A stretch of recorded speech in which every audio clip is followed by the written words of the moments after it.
Welcome to another episode of the Untangling Web3 podcast. If you hadn't heard, AI is actually booming right now. And surprise, surprise, that's what we're going to be talking about today. If you'd asked someone 5 to 10 years ago, they probably wouldn't have been able to tell you that AI would have been so impactful on the arts specifically. And that's what we're going to talk about is how impactful it's been for the creative industry, both in a negative way, replacing jobs, but also in a positive way, lowering the barrier to entry. So it's not all doom and gloom, and there is a lot of things to be hopeful for. So yeah, let's kick this one off. Let's see how AI is impacting the arts today. This is something that is close to a lot of people's hearts, and I think when people are, everyone's kind of slightly worried in the back of their minds, at least, about AI coming for our jobs, right? And I think nowhere is that more prevalent than in the creative industries, where we've seen already lots of use of AI, which we'll kind of get into some specific examples. But that's an area where, from the early days of the AI boom, you see Mid-Journey creating images, things like OpenAI being able to generate text, write scripts for you, for example. So yeah, I think there's lots of ways in which this tech can be used for good and for ill for the creative industry. So yeah, why don't we start, as you said, with one that's a little bit closer to home and look at how it's affecting the podcast industry in particular. Yeah, I think like you're right. Like my background is in robotics, and I think 30 to 40 years ago, people were having a similar kind of conversation to what we're having around AI right now. Is oh my god, this is going to disrupt manufacturing, labor, all this kind of stuff. How are people going to transition? And that was really like the main kind of thought process around the world was that it was going to be the white collar jobs. No, wrong one. It was going to be the blue collar jobs that were going to be most disrupted by automation, right? And it's only been the last few years now with the kind of the advent of ChatGPT and people understanding how disruptive and how easy to use AI can be that this has really started to come for white collar jobs, started to come for what we'd consider professional jobs. And then like the last bastion in a lot of people's minds that would be safe from automation, AI, all these things was the arts. That was kind of like when you kind of think of this utopian future, you'd say, well, humans, we're not so good at the manufacturing anymore. Robots can do that. We're not so good at the kind of the white collar jobs, doing accounting, creating scripts, all this kind of stuff. We're going to be good at the arts. That's what we're all going to do. That's our last endeavor. We just do podcasts or write scripts and all this kind of generate mosaics. But now we're starting to see that AI can actually do that as well. And it's actually starting to replace that field. So it's becoming more and more interesting. And like the space that we are better at AI is becoming smaller and smaller. And, like Jack said, we're going to be talking about podcasts. This is mine and Jack's artistic endeavor. And now we've found that there's an AI replacement that actually does it much better than we can. And that's quite concerning. So let's jump into Notebook LLM. Yeah, exactly. This is something that definitely scared me a little bit when I was when I first came across it. So this is from Google, right? The Notebook LLM, and I think this has been kind of doing the rounds recently. Has gone very viral. Is essentially, from what I can see, is it lets you generate a podcast from any kind of input media, so like a text document, for example, and it creates a full audio podcast with speakers, right? So AI generated speakers. So it kind of puts together a few different things, right? It's the generative AI for text to X, text to something else models, and then it has these really super realistic AI hosts, right, of the podcast that can make virtually anything interesting. So this is why it's a little bit close to our hearts, is because 18 months ago we started this podcast. We think if anyone can make Web3 interesting, maybe it'll be us. And then actually come along these AI voices that you can toggle and change and things. They actually, if anything, doing a little bit of a better job in some cases. So yeah, it's a little bit scary, right? Yeah, I mean, I found out about this in work. Like some of the people I work with know about my podcast. They sometimes listen, very few of them maybe. And someone just like added me in the general conversation saying, Alec, have you seen this? Your podcast's over. And I was like, what the hell is he talking about? And I went on to it. I was like, no way. Played around with it for a little bit and was like, this is incredible. Like scary, obviously. I think the big thing is there's been these kind of voiceover styles you put into a script and they read them out, think of Siri style and all this kind of stuff for quite a while. But the kind of the nuance around being able to make something conversational, like they're putting in. So an example I saw that I put in was you put in the Bitcoin white paper, right? Very techie, very heavy. Not many people are reading from top to bottom apart from Jack, who's got it on his wall. And they turn it into a very light-hearted conversation that's very interesting. There's lots of jokes, there's lots of gags. Like they just nail it down. It's so enjoyable that you actually really can't tell the difference between that and like a top tier podcast. So as soon as I did this, I was like, what the hell? This is our job's over. I thought this would be our last endeavor. But should I play a little bit from it? Yeah, go on. Go on. Give everyone at home a taste of how much better this could be. The one and only. Yeah, the document that started it all, right? Pretty much. I mean, everybody knows about Bitcoin now, but I'm curious how many people have actually gone back and read the original white paper written by the mysterious Satoshi Nakamoto. Hmm. So that's what we're going to do today. We're going to unpack the core ideas, Directly from the source. figure out, what problem Bitcoin was trying to solve, and see how this whole thing is supposed to work. And don't worry, we're going to break down all the technical stuff so you can really grasp the brilliance of this thing. Yeah, it's really incredible how this paper, it's not even that long, but it really changed how we think about money, about tech. It really did. So the white paper jumps right in. Okay. And it starts by laying out a problem that probably feels familiar to a lot of people, which is that, online transactions always rely on a middleman. Banks, payment processors, those guys. Right. Always real. Damn. Like, it's so good, Very. isn't it? Yeah, I mean, we used to joke on the podcast, especially in the early days, that I was a bit robotic and that I was a bit like an AI. This is back when ChatGPT first came out and was only, GPT-3 and things like that. And we used to joke that I could sometimes, if I wasn't on the ball, I would come across a little bit like an AI model and not have the social cues and things. And now, wow, I mean, they're doing arguably a better job, even when I'm trying my hardest, right? So it's one thing that you definitely note there is that it's scaled that uncanny valley. So if anyone hasn't heard of that effect, it's when uncanny valley is, when something is sufficiently close to human, but it's not quite good enough that it gives you this strange effect, right? It feels wrong. And to me, now these have got so advanced that I don't have that when I listen. It does just sound genuinely like you're listening to two highly experienced, skilled podcasters. Yeah, and the thing there is like the difference between what's been inputted, which is a very technical, blunt, to the point paper, very like purely academic paper, and what they're producing there. I even said there, like what the AI algorithm, sorry, is producing there is just miles apart. Like the fact that they're breaking it down, making it easy to understand, bringing you in. There's like, I thought this was a very kind of intuitive human only skill to do that, to kind of connect with people and to create empathy, whatever it is. But clearly they've done that. I put the Bitcoin white paper in, nothing else. And 30 seconds later, they have a 15-minute podcast that goes into it. And there's several jokes. It's funny. It's engaging. And most importantly, it's quite scary because this might be the end of the podcast. But we've kind of said that we talk about it often, that podcasts are the new go-to medium, new go-to media, because they're much more engaging. People want to connect, and they feel like podcasts are a way to do that, where they connect with the individual, or well, they hope they're connected with us anyway, and also learn something. But if that's going to be automated, what's the point? No, I'm joking. Yeah, and something I find interesting about Notebook LLM specifically is that when we'll talk about some of the other ways that Gen AI is affecting creative industries, I think in lots of those cases, there's almost a direct competition or replacement competition for people doing these things.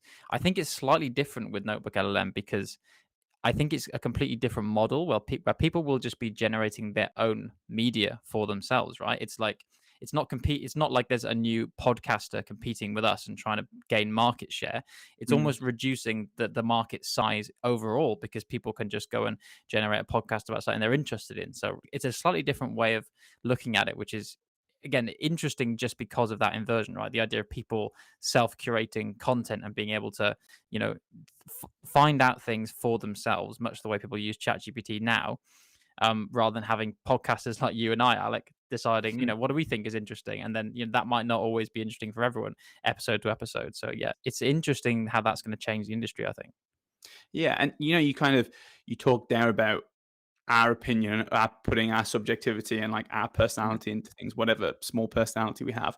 And I saw that there's a few AI experts that are saying that one of the last things that humanity will be able to latch onto, that won't be, AI won't be able to take over very easily, was taste. So it's still that the ability to have an opinion that maybe is not the mainstream, that's slightly out there, slightly different. And that's one of the last things that kind of will define us as humans. So maybe our, slightly weird style is a taste in some sense of the word, and we can hold on to that. But it's not all doom and gloom for podcasters. Like that you said, that might take up some of the small market share that we're after. But there are a lot of tools out there that actually do help podcasters. So one of the ones that we use, or Jack uses quite regularly, is Descript. So this is like a kind of a production tool, basically, where it can like auto filter out pauses, gaps. We have a hell of a lot of issues with our podcast. If it wasn't for the Jack and Descript, I think it would be 10 times worse. Yeah, it's really interesting. So when we first started the podcast, a little bit of behind the scenes here, but I did all the editing very manually, doing all the cuts manually and things like that, and then stumbled across Descript as an example of one of these platforms for editing, and it uses AI in so many different ways, whether it's from just the pure transcribing, so going from video input that we're giving it to text, and it lets you edit the text directly, which is kind of amazing and a lifesaver. But then I noticed there were some really powerful features that I haven't had to use all that often, but things like replacing audio. So when one of our Wi-Fi cuts out or something and you miss a word, you can actually have one of us say that word, because we don't want to go back and re-record the whole episode, right, just to get this one word. And what it does is it builds an AI model based on our voices, right? So once or twice in the history of the podcast, you will have heard one of us say a word that actually was based on an AI model of us, which is amazing. And you would never notice. I mean, sometimes, okay, it takes a couple of generations to get it right, but normally it's not too hard to find one. So yeah, that kind of thing is impressive. You've also got like the eye tracking stuff. Okay, we don't actually use that feature, but it's kind of spooky to see how good it is to make sure you're actually looking towards the camera and not kind of looking around the room like sometimes we do. But yeah, we're going to do it's so a thing. powerful. You reckon we have to have a thing where it's like tell the difference between real you speaking and AI you speaking, and see have a little capture style model and see if people can tell the difference. But like a Web3 Turing test. It's funny, this stuff, but like it kind of gets into the realm, which is obviously something that we're constantly talking about when we talk on the topic of AI, is authenticity, originality, and copyright and all this kind of stuff. If it can duplicate our voices in such a way that you can't tell the difference, like when I call Santander, their new thing on the banking is like you're saying like a sentence and that proves who you are.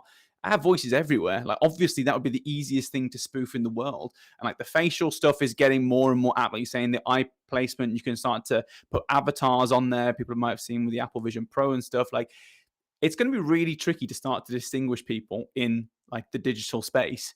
I'm not, we started a Web3 project. We are a Web3 project. And I think more and more this is kind of getting into the realm of authenticity. And we're going to need blockchain solutions to underpin this stuff to actually make it safe, secure, and guarantee that someone is who they say they are. Yeah, for all the good use cases of this, and aside from whether the fact that's going to replace people's jobs, it will, like any technology, can be used for good or ill, right? And people are, on one hand, they'll say this is really great for this kind of text to audio and AI voice based tools you have. That's great for doing like customer service bots over the phone, right? So if people can get the same information based on an internal knowledge base that you train it on, that's going to actually save a lot of time. It's going to be able to serve more people rather than having to wait on a phone for an hour to get to a real person. But then, yeah, you have all these other things where you're going to have super realistic scam calling. It's always, it's like when they invented the car that helped the cops and the robbers, right? So it's one of those things. And just on the replacement point you mentioned, I think it is important, to reinforce that idea of taste, right? I think that for me, when I hear you say about taste being the last bastion of what will be unique and worthwhile in the creative industry, that makes me worry more about our podcast in general, because we're quite informative, right? I think we tend to make things quite informative, and that's where things like Notebook LLM will be very successful, because they're for getting information. Whereas the talk tours, those kind of podcasts of the world where you're going there for the individual, for the person, I think they're the ones that'll be the least affected. So yeah, I don't think we're out the woods potentially, but who knows? Yeah, I do wonder. I think like on the topic of copywriting, if there will be some infringement issues that will kind of limit the ability for these algorithms to just kind of go completely mainstream, right? Like it's very hard for a human to say, this opinion that you have is copyright. What's in your brain is copyright, all this kind of stuff. But it's very easy with an algorithm to say, I put in this paper exactly, this is how it's built. Like you are built on my opinions. If I make a Joe Rogan style podcast tomorrow that is just built on Joe Rogan, like there's an issue there. But yeah, let's see what happens. Maybe we need to become a bit more kind of influency KOL style, start to have more strong opinions and be less informative, sell our souls. Yeah, I think we'll see how that goes. I'm not sure we'll have the most success for it, but yeah. So then moving on from the audio medium into kind of visual arts, right, and things to do with photo and image generation. I think this is also one of the first places people saw, as we mentioned, AI being used. Midjourney was one of the big breakout examples. It was probably, I think I actually used Midjourney before I used ChatGPT because I was really interested in seeing it goes viral very easily, right? You see the images that people have made, you go, wow, what can I do with this? So that was one of my first touch points. And then, we saw very quickly with the rise in 2022, 2023, the big dogs in the kind of visual arts world, like the creative studios, Adobe, for example, were some of the fastest to integrate these AI components and enhancements to their core product, right? Even things like Canva that we use a lot also embeds this now. So that's really taken off, I think, in the kind of visual medium of creatives. Yeah, I remember using these early on, and they were kind of quite cutesy, I guess. Like the images were very cartoony. You could kind of see like where the inspiration came from. If you were to Google the exact same thing that you're asking for from the prompt on the actual AI algorithm, it would look kind of similar. They would very much like copy paste with a bit of editing in between.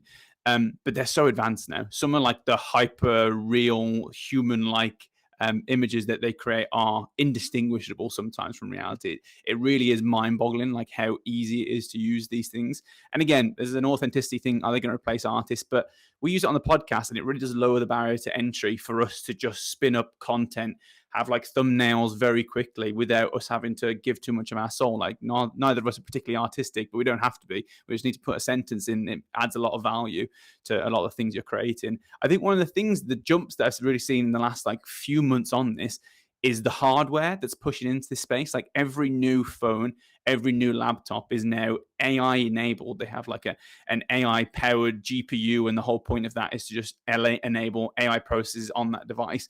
And the most obvious thing they push for in a lot of this stuff is for the images, be it like the Adobe style editing stuff, where I can start to create a picture and say make this background Mordor or something like that instead of the pretty landscape I have.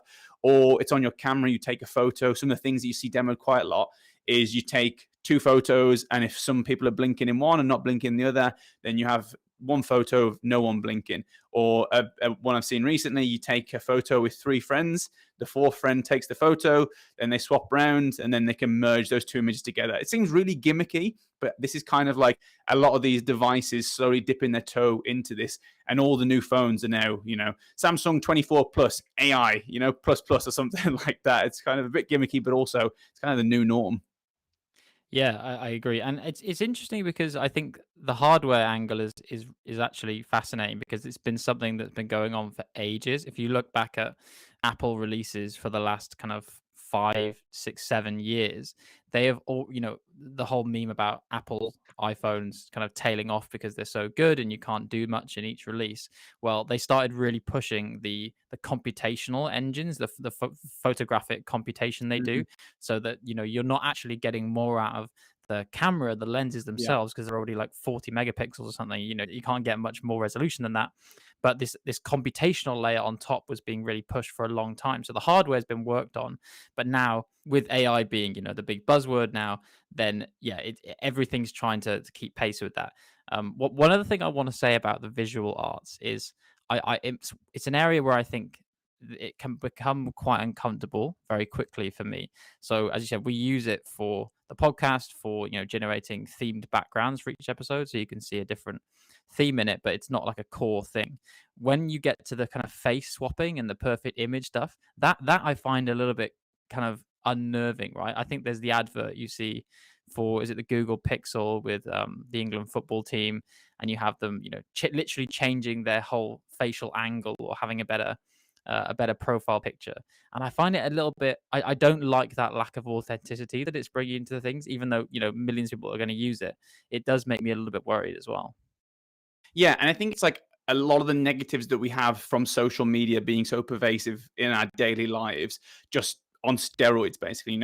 Social media, you see the 0.0001% best of someone's life. So you're like, oh my God, is this what everyone's life is like? Should my life be as perfect as that? And now we're taking it to this extreme where it's like you no longer have blemishes. There's no longer errors in photos. Like everything is just perfect. It's kind of like, that's not real. It's so fake that kind of going past what is, simulating reality and simulating something that's actually better than reality, which is I don't really like as well. I can see why this is an issue. But yeah, it's quite scary. I think another thing on the hardware is, like you say, there's so much focus on just increasing the computational capacity, and I think that is going to align perfectly with this new idea of self-sovereign AI models, where rather than we have a server that's run by a Google style scenario offshore somewhere or something like that, that takes all the data and spits it out, I could have a personalized model that is run on my device that is completely custom to me. The data only goes there, doesn't feed anything else, and it's kind of like a Web3 version of AI. And we had a whole conversation about this with Alex Kahana and Heather Leigh Flannery a few months ago. So yeah, check that out if you're a bit interested in self-sovereign AI. But yeah, lots to do there. I think the next one, so everyone's kind of familiar with these chat prompts making images, but some of the things that they're getting more advanced in is music and film production. I think you spoke when we first talked about this stuff, and you spoke about like making songs with Snoop Dogg style of like some kind of classical music, right? Do you remember that? Yeah. I mean, this is probably was around the start of the podcast time, right? About a year and a half ago. And there were all these things on social media, right? Of people training, models based on people's voices. I know Kanye West one was doing the rounds, and they got super popular. But there are some kind of specific examples that have happened more recently that I think I'd like us to get into as well. But yeah, it's crazy, right? Yeah. So one that I've used is Amper Music. Do you want my friend, as we are on a long road trip and got clearly very bored, was like, do you want me to make you a song with some like details on you? So we put it into this Amper Music, and they created a little song about my life. Do you want to hear it, Jack? Oh, really? Okay, yeah, sure. I mean, is it going to depress our audience, or is this a good No, idea? I don't know. it's quite funny. I think it's quite funny. Let's have a go. He's climbing high with Loki by his side.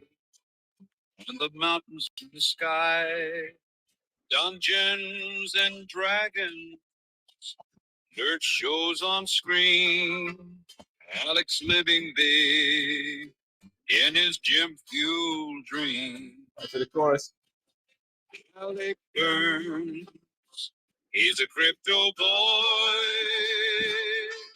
drives a van, but he's living with joy. No more of that. What do you think of that?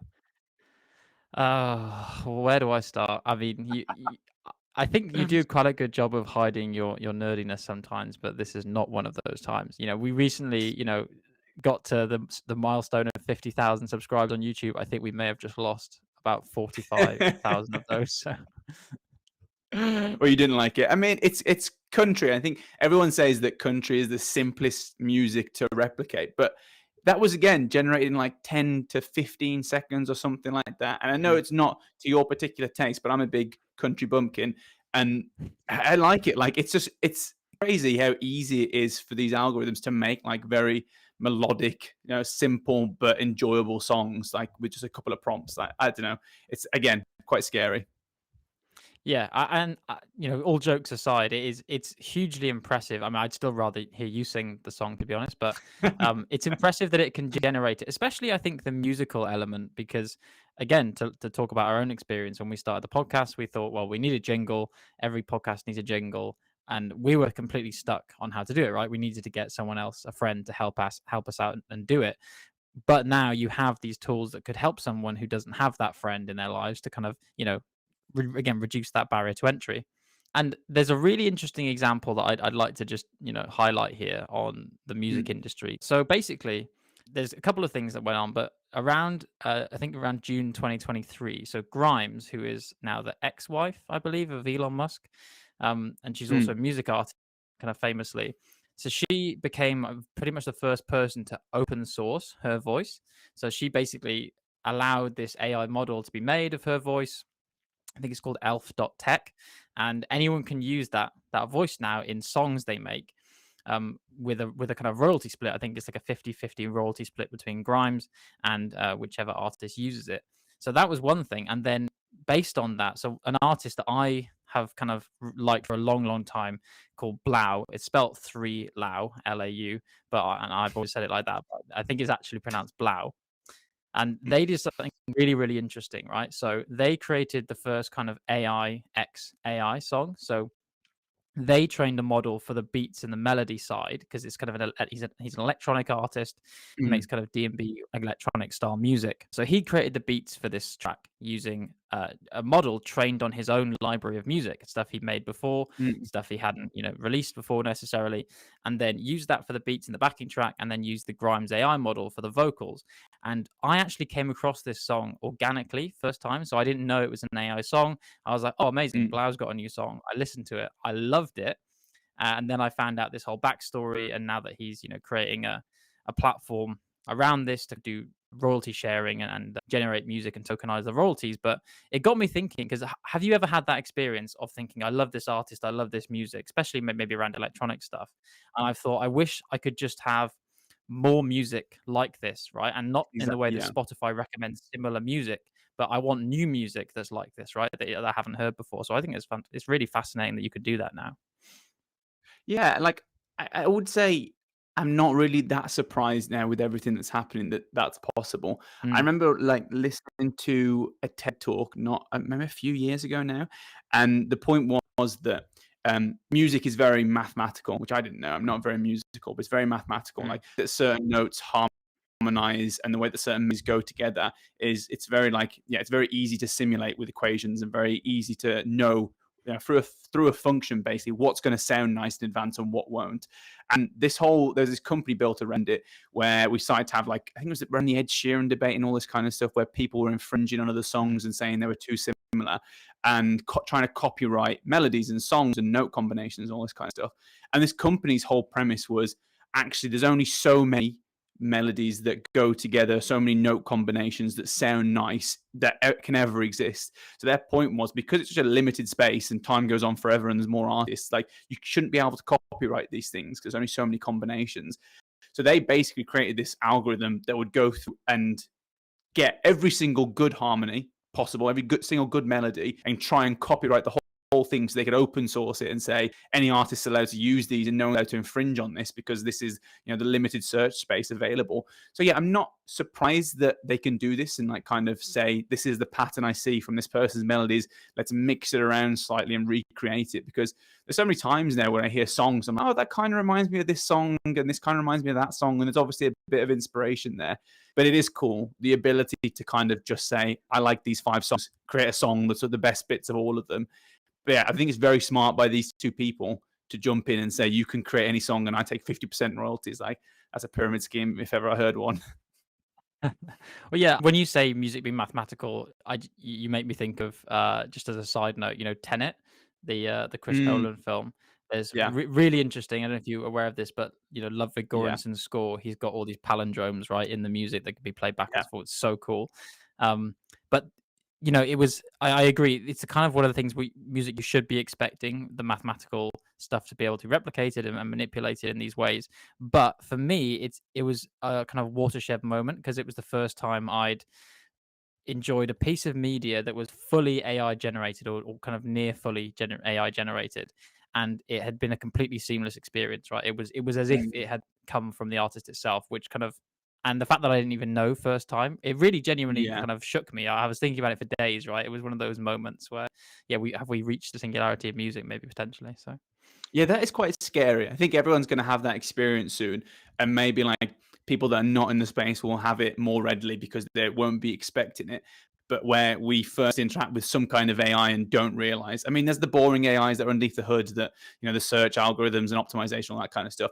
But when it's something mimicking a human, so much so, and you can't tell like a song or an artist, I think one of the big ones that's related to all this is obviously filmmaking and animation, all this kind of stuff. That's the big area that's kind of come up for debate. And, it's very relevant to the Grimes stuff because there's this whole writers kind of debacle where they were saying that they were worried that, production agencies were trying to record their identity, trying to record them in certain scenes, get them to play script, and then open source them so they could just reuse that actor, in perpetuity forever and put them into whatever film, make them say whatever script. And they were like, no, this will end our careers, end our profession. This went on for a year or 2 years or something absolutely crazy. But I can understand why. Even the animations I'm seeing online on Twitter through like Sora or Runway, especially. I've seen a lot through Runway and Synthesia as the other ones I've kind of heard about. They are incredible now. They're getting so realistic, like so intuitive. Like it just looks like someone has spent 2 years on these animations and this, but it's just a prompt again, and it's made in like minutes or something like this. It's absolutely crazy. Yeah, I mean, it's been happening for a long time again, as with a lot of these things. So we've seen a lot of controversy around this. People like Grand Moff Tarkin, right, in the Star Wars franchise. That was one of the first times that people had seen a fully kind of AI rendered, or I'm not even sure if it was AI. It was just an artificial version of a person, who was no longer around and had died, Oh yeah, put back into a yeah. film. And now we're seeing it all the time, right? It's happened in Star Wars, happened in the Aliens franchise, and how you manage the rights of someone's likeness, especially as you get older and older, and the rights might pass through generations and generations, and then it becomes someone else's decision. That's a scary thought, that you could not consent to it while you're alive, but someone, one of your grandkids or something, could decide to open source your likeness or something like that. It's a very scary thing. But yeah, it's happening, right? That's the headline here. All these tools are making it a lot easier now, even than when it first happened 8-9 years ago. Now it's the barrier to entry to that is all reduced a lot. And you mentioned Sora, that's generating new video content from scratch, or Runway, as you said, generating new stuff from scratch. It's it's really mind-boggling how good it is. And now you're seeing, have you seen the memes and stuff, like when they've got new versions of memes, right, which used to be static images that everyone knows, they've been around for 10-12 years, and now they're kind of morphing into each other, they're changing elements. It's very entertaining and impressive, but again, like, opens up a whole Pandora's box of things to worry about potentially.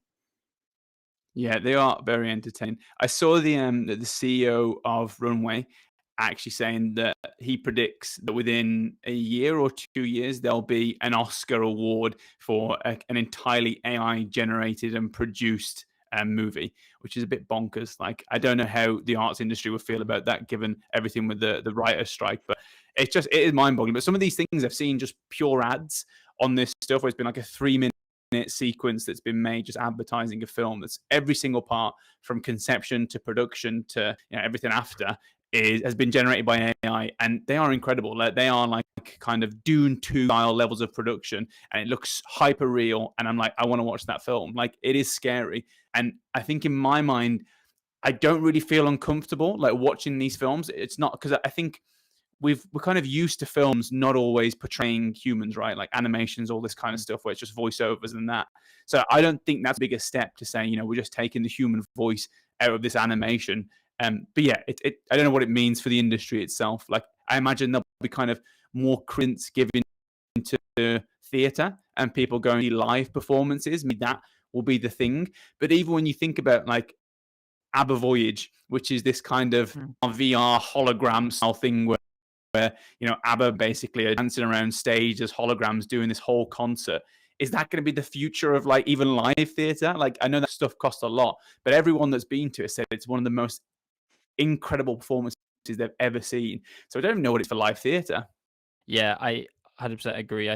That gives me the same feeling that the perfect photo stuff gives me, the ABBA Voyage. Like, even if it's great, I haven't seen it, but it makes me slightly scared. I think it was happened with Tupac as well, right? Like years and years ago, before all this.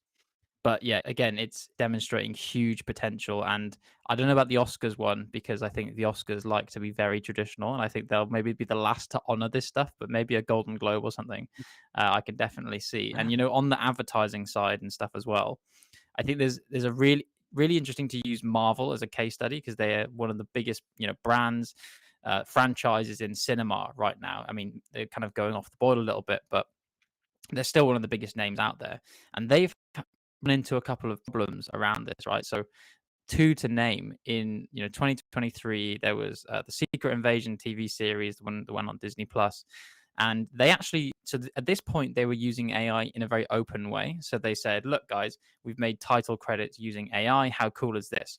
And they got a huge backlash for that, because they were like, "Well, this is work that should have gone to actual artists," and especially because Marvel is building stuff around comic book IP. and comic books are famously hand drawn, painstakingly done. Animation has always been a painstakingly hand drawn thing in the past as well. People got very angry about that, and they faced a lot of backlash.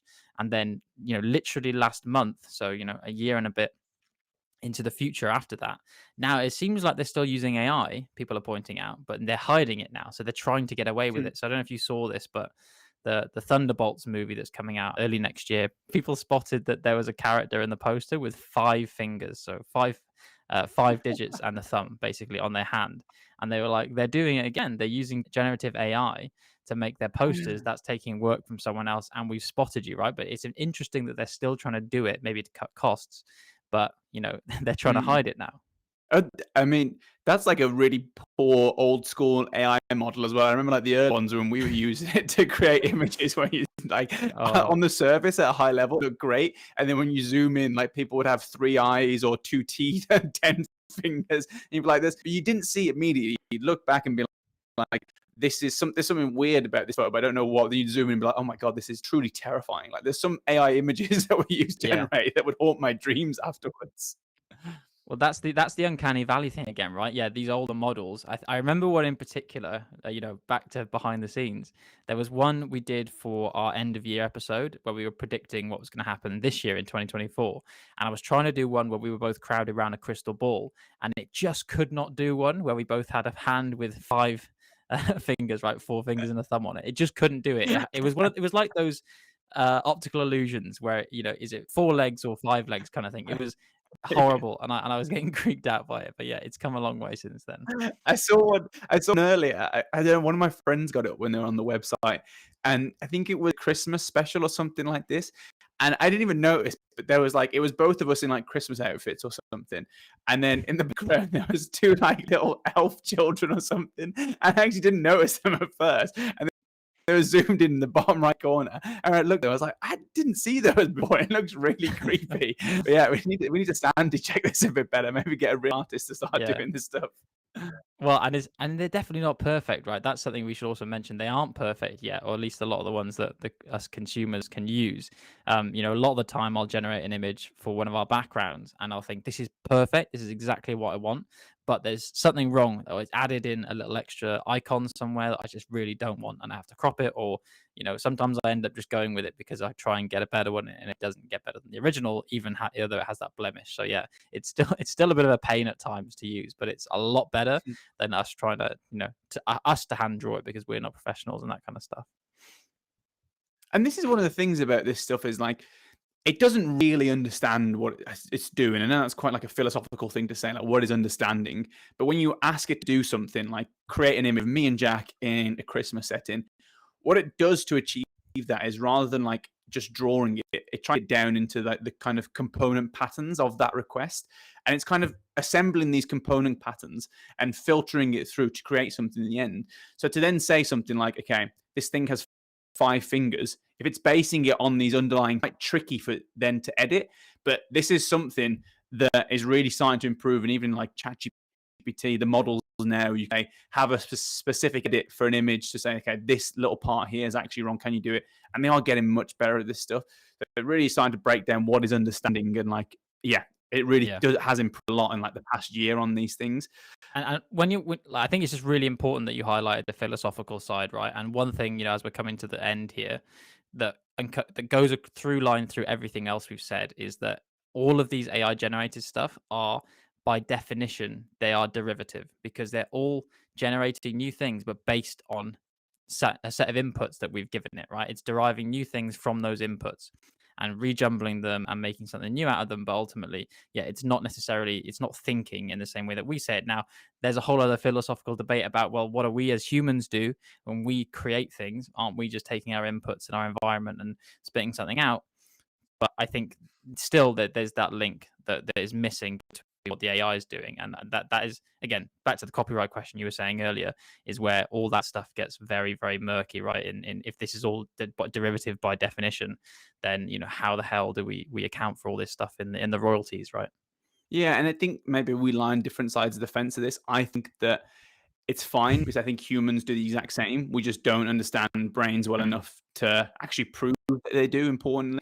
But I think if you break something down so much so that it's unrecognizable from the original thing. If I break down the Mona Lisa into these patterns underneath that are so kind of like disconnected from the original, so the kind of more base and fundamental, like color goes well with this color, these two triangles look well together, then is that, and then rejumble, like you said, is that really infringing on copyright? I'm not. But then like there's obviously a threshold there where it's like, if it does get so complicated that the face pattern with this pattern looks so similar, you know, there is a threshold, a gray area in between.